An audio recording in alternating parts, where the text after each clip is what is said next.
Hello and welcome, dear students.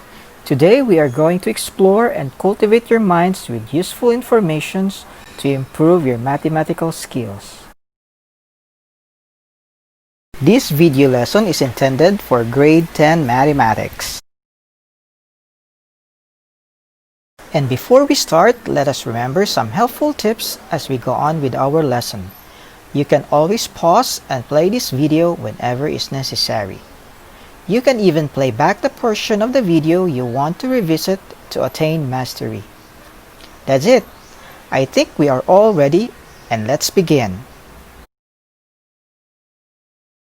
In this video lesson, I will help you through the first module of the first quarter with our subject mathematics for the grade 10 level. And our topic is all about patterns and sequences. I am your math teacher, Andrew Matula. Lesson 1 of this module of patterns and sequences is all about generating patterns. What you need to know. At the end of this lesson, you will be able to generate and describe patterns. When we say pattern, a pattern is formed when a set of shapes, numbers, or designs are repeated over and over again. Now, how to find a pattern? You will have to guess. However, it should be a good guess, not a wild one. Now, finding a pattern is to make careful observations and make a conjecture for the next term based on the pattern. Now, before we move further to this lesson, let us do first the activity 1 that can be found in your module. At this time, you can pause this video while you are doing the activity and just play it again when you are done. Great! How was it? Let us try to answer now the following guide questions for this activity. Is there any pattern being formed? How is each figure or number found? What is the basis in finding the next shape or the next number? And what new things did you learn from this activity? What is it?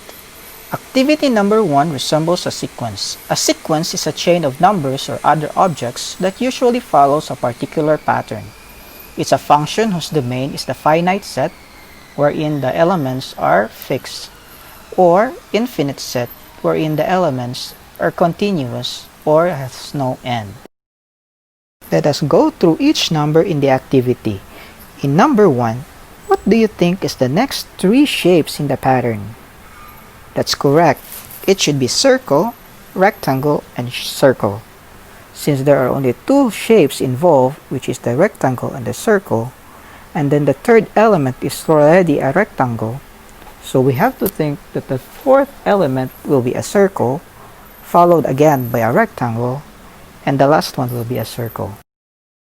Number 2 is somewhat similar with number 1. The shapes are repeated over and over again. So what do you think will be the next 2 shapes involved? Great, you did it well. In number 3, what do you think are the next 3 shapes in the sequence? Very good, you done it right. What pattern did you follow? Yes, the first 3 shapes. And you just need to repeat them over to create a sequence. Very good. In number 4 is a bit tricky. How did you answer the next 2 shapes? It should be 2 sun shapes. We cannot use the pattern of the first 2 shapes because the fourth term is a sun instead of a diamond. So you need to find another guess. And by looking at the number of the sun in the sequence, it increases by 1. So every after the diamond, the number of sun increases by 1. That is why we added 2 suns in the sequence. In number 5, what are the next 2 shapes to the sequence? Yes, those are the correct shapes in the sequence. How did you get the answer? What is the pattern involved? The pattern is the number of outer corners in the shape. The first shape has how many corners? Correct. There are 4, and the next shape has 5. The next shape has 6, so the next two shapes should have 7 and 8 corners. That's it.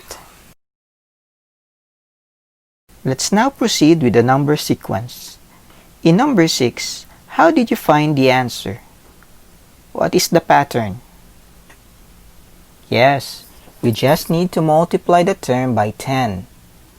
Since the first term is 40, when multiplied by 10, you get 400. Then 400 multiplied by 10, you get 4,000. So the next three numbers are 40,000, 400, and 4 million. Easy, right? Let's now go to number 7. Is there a pattern involved? If you say yes, you're right. If you see the first and second term, you might think you will skip the number by 2, since the second term jumps to 3. But you will encounter a wrong concept in the third term because it is 4 instead of 5, right? So let's find another guess. This time, let's add the first term to the second term. And the answer is 4. And 4 is the number in the third term. Check whether we can do the same when we add the second and the third term, and if the answer is true to the next term. Is there a pattern? Yes. So the pattern is just adding the two consecutive terms to get the next value. So our next three numbers are 29, 47, and 66. Good job. In number 8 is quite simple. What do you think is the pattern you see in the sequence? Correct. It is just a skip count by 2. So the next two numbers are 12 and 14. We are doing well. How about number 9? What pattern did you see in the sequence?